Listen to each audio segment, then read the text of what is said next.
یعنی اگر تم صدقوں کو ظاہر کر کے دو تو یہ بھی بہتر، اگر چھپا کے دو تو یہ بھی بہتر۔ امام غازی تفسیر کبیر کے اندر اسی آیت کریمہ کے تحت 5-6 چیزیں بیان فرمائی کہ صدقہ کب چھپا کے دینا چاہیے اور کب ظاہر دینا چاہیے۔ گفتگو لمبی ہے، میں ایک بات عرض کر کے اجازت چاہوں گا اور بات آگے بڑھاؤں گا۔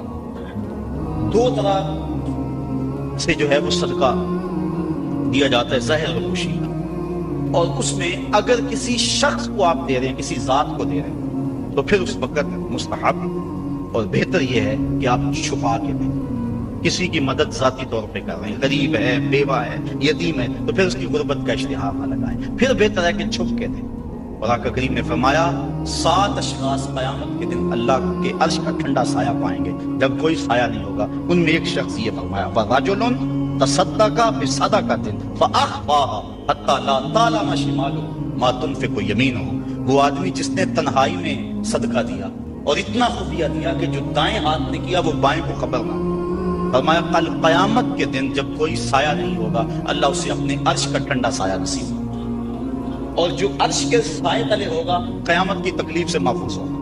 جو عرش کے سائے تلے ہوگا وہ قیامت کی پریشانیوں سے محفوظ ہوگا۔ جو عرش کے سائے تلے ہوگا اس کو جام کوثر ضرور دیا جائے گا، اور جو ایک گھونٹ بھی پی لے گا 50,000 سال کے دن میں اسے کبھی بھی پیاس نہیں لگے۔ تو جس نے اپنے صدقے کو خفیہ دیا، دائیں نے دیا، بائیں کو خبر نہ، اللہ۔ بلکہ علماء اس کی تشریح میں لکھتے ہیں کہ جس کو صدقہ دیا جا رہا ہے بہتر ہے کہ اس کو بھی خبر نہ ہو، اس انداز سے اس کے گھر میں پھینکاؤ کہ اسے بھی پتہ نہ ہو کہ میرے اوپر کون مہربانی کر گیا۔ اللہ اکبر۔ اگر ایسا ہو تو یہ انتہائی خفیہ حالت ہے۔ اللہ اکبر، اللہ اکبر۔ تو کہا کہ اگر تم صدقہ خفیہ دو تو وہ بھی تمہارے لیے بہتر ہے، اور اگر تم ظاہر دو تو ظاہر دینا کس وقت مستحب ہے، جس میں کسی شخص کی ذات کا معاملہ نہ ہو۔ مثال کے طور پہ مسجد کے لیے فنڈ مانگا جا رہا ہے، دارالعلوم کے لیے مانگا جا رہا ہے، کسی ہاسپٹل کے لیے مانگا جا رہا ہے، کسی اور رفائی کام کے لیے مانگا جا رہا ہے، لہٰذا وہاں آپ اس نیت سے کہ اگر میں اٹھ کے اعلان کروں گا تو میرے دیکھا دیکھی کئی اعلان کریں گے، لہٰذا مدد ہو جائے گی۔ تو آقا کریم نے ایک مرتبہ جہاد کے لیے فنڈ مانگا تو ایک صحابی نے جلدی سے آغاز کر دیا، اس کو دیکھنے سے باقی بھی اٹھ کھڑے ہوئے۔ تو آقا کریم نے اس وقت فرمایا تھا من سنہ فی الاسلام میں سنتن حسنتن فلہ اجرھا، جس نے اسلام میں ایسے اچھے طریقے کو رائج کیا اللہ تعالیٰ اس کو اس کا اجر عطا فرمائے گا، اور اس کے دیکھا دیکھی جس نے اس کام کو کیا اللہ اس کا اجر بھی سے عطا فرمائے گا۔ تو اس نیت سے اگر ظاہر کر دیا جائے تو وہ زیادہ فضیلت والا ہے۔ دوسرا، اگر آپ خفیہ کی بجائے اعلانیہ کرتے ہیں تو اس سے آپ کے نفس پر ریاکاری کا امکان پیدا ہو جاتا ہے، تو پھر بہتر یہ ہے کہ ریاکاری سے بچنے کے لیے خفیہ صدقہ کیا جائے تاکہ اللہ تعالیٰ آپ کے اس عمل کی برکت آپ کو نصیب فرمائے، ورنہ ایسا ہوگا کہ ریاکاری سے سب کچھ برباد ہو جائے گا۔ آگے ارشاد فرمائے وَيُكَفِّرُ عَنْكُم مِّن سَيِّئَاتِكُم، اگر تم اللہ کی راہ میں چھپ کے یا ظاہر صدقہ کرو گے تو اللہ کے نزدیک وہ بہتر ہے، اور وہ اس سے تمہارے گناہوں کو اتار دے، یعنی صدقہ دینے سے جو ہے وہ گناہ مٹتے ہیں۔ واللہ بما تعملون خبیر، اور جو تم کر رہے ہو اللہ اس کو دیکھ رہا ہے۔ نہیں کسی نے دیکھا، جس کو تم نے دیا اس نے بھی نہیں دیکھا، کسی کو نہیں کانوں کان خبر ہوئی، لیکن جس کے لیے دے رہے وہ تو دیکھ رہا۔ اللہ اکبر۔ یہ اپنی اپنی نیت پر منحصر ہے کہ کس کی نیت کیا ہے۔ لیس علیک ھداھم ولکن اللہ یہدی من یشاء، اے حبیب آپ کے اوپر لازم نہیں ہے کہ ان کافروں کو جو ہے وہ آپ ہدایت دیں، بلکہ اللہ جس کو چاہتا ہے ہدایت دے دے۔ یہ کفار کو صدقہ دینے کے جواز پر آیت نازل ہوئی۔ صحابہ صدقہ اپنا دیتے تھے، اپنوں کو مسلمانوں کو بھی، لیکن ان کے رشتہ دار کافر بھی ہوتے جو پریشان ہوتے، تو دل میں آتا یہ کافر ہیں، تو اللہ تعالیٰ نے اجازت دی کہ ان کو بھی آپ دے سکتے ہیں۔ تو کافر کو صدقہ واجبہ نہیں لگتا، یعنی زکوٰۃ نہیں لگتی، صدقہ فطر نہیں لگتا، اور جو منت کا جو صدقہ ہے وہ نہیں لگتا، واجبہ نہیں لگتا، نافلہ صدقے جو ہیں ویسے تعاون کر دیا جائے تو وہ اس کو لگ جاتا ہے۔ اس کی دلیل قرآن مجید کی یہ آیت ہے۔ وَمَا تُنْفِقُوا مِنْ خَيْرٍ فَلِأَنفُسِكُمْ، اور تم جو اچھی چیز دو تو تمہارا ہی اس میں بھلا ہے، فائدہ تمہیں ہی ہوگا، تمہارا ہی بینک ہے۔ وَمَا تُنْفِقُونَ إِلَّا ابْتِغَاءَ وَجْهِ اللَّهِ، اور تمہیں خرچ کرنا مناسب نہیں مگر اللہ کی رضا چاہنے کے لیے۔ وَمَا تُنْفِقُوا مِنْ خَيْرٍ يُوَفَّى إِلَيْكُمْ، اور جو مال تم خدا کی راہ میں دو گے اس کا تمہیں پورا پورا اجر ملے گا۔ وَأَنْتُمْ لَا تُظْلَمُونَ، تمہارے سے ظلم نہیں کیا جائے گا، جدیا اس کا پورا پورا اجر ملے گا۔ لِلْفُقَرَاءِ الَّذِينَ أُحْصِرُوا فِي سَبِيلِ اللَّهِ، یہ کہا کہ کافروں کو تم صدقہ دے سکتے ہیں، لیکن فرمایا تمہارے صدقے کے زیادہ حقدار وہ ہیں۔ کون؟ للفقراء الذین، وہ فقیر لوگ احصروا فی سبیل اللہ، جو اللہ کی راہ کے اندر رکے ہوئے۔ اس سے مراد احصروا فی سبیل اللہ سے مراد مفسرین نے اصحاب صفہ لیے۔ یہ 400 کے قریب صحابہ تھے، 300 سے لے کر 400 تک ان کی تعداد مختلف روایات میں آئی ہے، جو مسجد نبوی میں رہتے تھے۔ ان کا نہ کوئی گھر تھا نہ ان کے اہل تھے، بس سارا دن مسجد نبوی میں رہتے۔ حضور نے ان کے لیے ایک چبوترا بنوا دیا جس کو صفہ کا چبوترا کہا جاتا ہے، تو وہ اس پہ بیٹھے رہتے، حضور کے انتظار میں رہتے۔ آقا کریم آتے تو وہ حضور سے دین سیکھتے، بلا تعین اوقات حضور سے دین سیکھتے۔ کسی غزوے پر حضور ان کو چاہتے تو ساتھ لے جاتے، کسی سرایہ پہ بھیجتے تو حضور کے حکم کی جو ہے وہ تعمیل کرتے۔ زیادہ کوشش کرتے کہ وہ لکڑیاں اکٹھی کر کے ان کو بیچ کر اپنے پیٹ کا گزارا کرتے، لیکن مصروفیت جو کہ تعلیم دین میں تھی تو وہ کمائی نہیں کر سکتے تھے۔ اللہ تعالیٰ جل شانہ نے یہاں باقاعدہ یہ بات ارشاد فرما دی، لا یستطیعون ضربا فی الارض، وہ زمین پر چل نہیں سکتے، یعنی باقاعدہ وہ کاروبار نہیں کر سکتے، کیونکہ وہ دین کے علم کے لیے رکے ہوئے ہیں۔ کہا تمہارے صدقے کے زیادہ حقدار یہ طلباء ہیں، دین والے لوگ جو سب کچھ چھوڑ کے دین سیکھ رہے ہیں۔ یحسبهم الجاہل اغنیاء من التعفف، سوال نہ کرنے کی وجہ سے اس کو ناواقف آدمی سمجھتے ہیں یہ تو بڑے ٹھیک ٹھاک ہیں، یہ تو غنی ہے، کیونکہ ہر بندہ اندر نہیں جھانک سکتا۔ وہ کیا کسی نے کہا تھا نا، ہستی پلکوں کے نیچے غم بھی پلتے ہیں، ہستی پلکوں کے نیچے غم بھی پلتے ہیں، مگر کون دیکھتا ہے اتنی گہرائی میں۔ تو وہ بظاہر ان کے چہرے مورے ایسے ہیں کہ لگتا یہ ہے کہ یہ بڑے ٹھیک ٹھاک، ضرورت ہی نہیں ہے، لیکن مالداروں کے اوپر لازم ہے کہ ان کو بھی تلاش کریں جو مانگتے نہیں ہیں، ان کے گھر جا کے ان کی اعانت کر کے آئیں۔ اللہ نے اپنے محبوب سے مخاطب کر کے کہا، تعرفهم بسیماہم، محبوب تو ان کی پیشانیوں سے پہچان لیتا، لوگ نہ جانے تجھے تو پتا ہے۔ حضرت ابو ہریرہ رضی اللہ تعالیٰ عنہ باہر آ کے بیٹھ گئے، کہتے مجھے بھوک بڑی لگی ہوئی تھی اور اتنی بھوک کہ گزارا نہیں ہو رہا تھا، بیٹھا نہیں جا رہا۔ میں نے کہا کوئی آدمی گزرتا میرے چہرے کو دیکھ کے پہچان لے گا۔ پھر ایک صحابی آئے، میں نے ان سے ایک مسئلہ پوچھا، وہ مسئلہ بتا کے چلے گئے۔ دوسرے آئے، میں نے قرآن کی آیت کے بارے میں پوچھا، وہ بتا کے چلے گئے۔ پھر دل و قلب و نگاہ کے مرشد اولین آ گئے۔ میں نے حضور سے مسئلہ پوچھا، حضور نے کہا ابو ہریرہ بھوک لگی ہوئی ہے؟ میں نے کہا ہاں حضور بھوک لگی ہے۔ پوچھا مسئلہ؟ آقا کہ میں بھوک لگی ہے، ہاں حضور بھوک لگی ہے، مسئلہ یہی تھا۔ کہتے آ جاؤ میرے ساتھ آ جاؤ۔ پھر وہ روایت آپ علماء سے سنی کہ حضور اندر چلے گئے، اجازت دی۔ حضرت ابو ہریرہ فرماتے ہیں میں دیکھا دودھ کا ایک پیالہ پڑا، کہا ابو ہریرہ جاؤ جو صفہ پہ بیٹھے ان کو بھی بلا لاؤ۔ میں سوچا وہ تو 70 ہیں اور دودھ کا پیالہ ایک، لیکن حضور کا حکم تھا، میں بلا لایا۔ کہا اب ان کو بلاؤ۔ کہا پریشان تھا، لیکن جب پہلے نے پیا بھی کم، میں سمجھ گیا حوض کوثر کی نہر سے کنیکشن جڑ گیا۔ کہا کہ ان سب کو پلاؤ۔ کہا ایک نے پیا، پھر دوسرے نے پیا، 70 آدمی دودھ پی گئے۔ اللہ اعلیٰ فرماتے ہیں ہاں جناب ابو ہریرہ، کیسا تھا وہ جام شیر جس سے 70 صاحب کا دودھ سے منہ بھر گیا۔ اللہ اکبر۔ کہتے ہیں پھر حضور نے مجھے پلایا، کہا اور پیو اور پیو، حتیٰ کہ میں سراب ہوا۔ حضور آپ نہیں پیا چاہتا، پھر آقا کریم کو پیالہ لیا۔ استاد مکرم فرمایا کرتے تھے یہ تو دیکھتے ہو کہ ایک دودھ کا پیالہ 70 کے لیے کافی ہو گیا، یہ بھی تو دیکھو کونین کا سردار اور 70 کا جھوٹا پی رہا، اس پہلو پہ بھی ذرا نظر جائے۔ اللہ اکبر۔ تو کہا محبوب تم تو جانتے ہو ان کے چہروں سے، اللہ اکبر، کہ وہ لوگوں سے سوال نہیں کرتے، لا یسألون الناس الحافا، وہ لوگوں سے لپٹ کر سوال نہیں کرتے، بڑے خوددار ہوتے ہیں۔ عموماً ایسے لوگوں کی تلاش بڑی ضروری ہے کہ جو لوگوں سے سوال لے لیں، ورنہ ہم نے دیکھا ہے کہ جو لوگ مانگنے والے ہیں، سوال کرنے والے ہیں، وہ تو لاکھوں روپے جمع کر لیتے ہیں، اور جو بیچارے عزت نفس کا لحاظ رکھنے والے ہوتے ہیں ان تک کوئی بھی نہیں پہنچتا۔ آپ دیکھ لیں، اپنے معاشرے کے اندر سروے کر کے دیکھ لیں، یہ ہماری ذمہ داری ہے، محروم تک بھی پہنچنا اور سائل تک بھی پہنچنا۔ اور یہ بات ذہن میں رکھیں کہ سوال کرنا یہ مومن کی شان نہیں ہے، بلکہ حضرت سیدنا صدیق اکبر جا رہے تھے تو آپ کا کوڑا گر گیا، گھوڑے سے اترے اور نیچے سے اٹھایا اور پھر بیٹھے۔ خادم نے عرض کی حضور آپ فرما دیتے میں اٹھا کے دے دیتا۔ کہا حضور نے سوال کرنے سے منع کیا، اس لیے میں نہیں سوال کرنے کی ہمت رکھتا. یہاں تک جو ہے وہ ہمارے جو ہے وہ اسلاف جو بزرگ جو ہیں صحابہ اس کا خیال رکھتے تھے. کچھ اعمال ایسے ہیں کہ ان کا سلسلہ ختم ہی نہیں ہوتا. ان میں سے ایک صدقہ جاریہ ہے، اور ایک حدیث میں اس صدقہ جاریہ کی تفصیل موجود ہے. جیسے کسی نے مسجد بنائی، کسی نے نہر کھدوائی، کسی نے کنواں کھدوا دیا، کسی نے قرآن مجید کو لوگوں تک پہنچا دیا، علم کی نشر و توبیع کی. تو یہ وہ اعمال ہیں جو صدقہ جاریہ کی صورت میں ہیں اور یہ ختم نہیں ہوتے. مجھے اور آپ کو صدقہ کی مختلف صورتیں وہ اختیار کرنی چاہیے. کھانا کھلانا بھی صدقہ ہے، لباس پہنانا بھی صدقہ ہے، حتیٰ کہ جو کمائی کر کے تم بیوی کے منہ میں رکھتے ہو وہ بھی صدقہ ہے. اپنے بچوں پر جو خرچ کرتے ہو وہ بھی صدقہ ہے. تم نے کھیتی لگائی اور چڑیاں آ کر کے دانے چگ گئیں، اللہ وہ بھی صدقے کے کھاتے میں لکھتا ہے. اللہ اکبر. تو صدقے کا بہت وسیع مفہوم ہے. کچھ دینے کے لیے نہیں ہے. کلمۃ طیبہ، اچھی بات کر دینا، یہ بھی صدقہ ہے.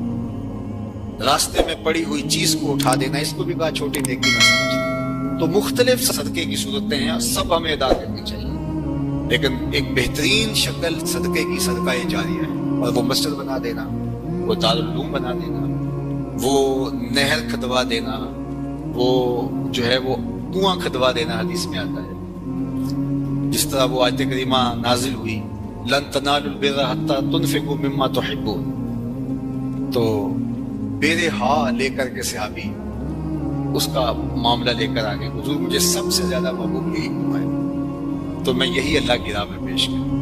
اللہ اکبر. تو صدقہ جاریہ کی شکل ہے. دور موجود کے اندر جن علاقوں میں پانی نہیں ہے، آر او پلانٹ وہاں لگا دینا، یہ کنواں کھدوانے کا دور موجود کے اندر ایک منظم طریقہ ہے. بلکہ ہمیں نیت کرنی چاہیے. میں تو پچھلے دن کہیں تھا تو تقریباً اہل خیر بیٹھے تھے، تو میں نے کہا تھا کہ آپ کو بھی کہتا ہوں، اور میں خود بھی اس کی نیت کی ہے، اور انشاءاللہ اللہ نے توفیق دی تو ہوگا بھی، کہ ہر شخص ہم میں سے ارادہ کرے. جس کے پاس مال ہے وہ تو کرے ہی کرے، جس کے پاس مال نہیں ہے وہ بھی کرے، اللہ سے مال دے گا. ہر شخص ارادہ کرے کہ میں زندگی میں کم از کم ایک مسجد تو بنواؤں گا، میں زندگی میں ایک جامعہ تو بنواؤں گا. تو یہ اگر ہم نیت کر لیں تو نیت المومن خیر من عملہ، تو اس کا ثواب آج سے ہی شروع ہو جائے گا. نیت وہ والی نہیں ہے کہ جب مال ہو تو پھر نیت ٹوٹ جائے. کچھ نیتیں ایسی ہوتی ہیں بندہ پہلے نیت کرتا ہے جب مال نہیں ہوتا. ایک واقعہ مشہور ہے کہ ایک آدمی چڑھا اس کے اوپر کھجور کے اوپر توڑنے کے لیے، تو وہاں ایک سانپ بیٹھا ہوا تھا. تو اسے نہیں پتا تھا، جب خوشی کو ہاتھ ڈالنے لگا تو ایک خوفناک سانپ دیکھا تو ڈر گیا، اور فوری نیچے سرکنے لگا اور کہا اللہ اگر اس سانپ کے قہر سے تو مجھے بچا لے تو تیری راہ میں اونٹ خیرات کروں گا. اور نیچے سرکنا شروع ہو گیا. 10-15-20 فٹ نیچے ہو گیا، لیکن وہ ابھی بھی اس کی طرف غصیلی نظروں سے دیکھ رہا تھا. لیکن کچھ تھوڑا سا محفوظ ہو گیا. کہا مالک اگر تو مجھے اس سے بچا لے تو تیری راہ میں اونٹ خیرات کروں.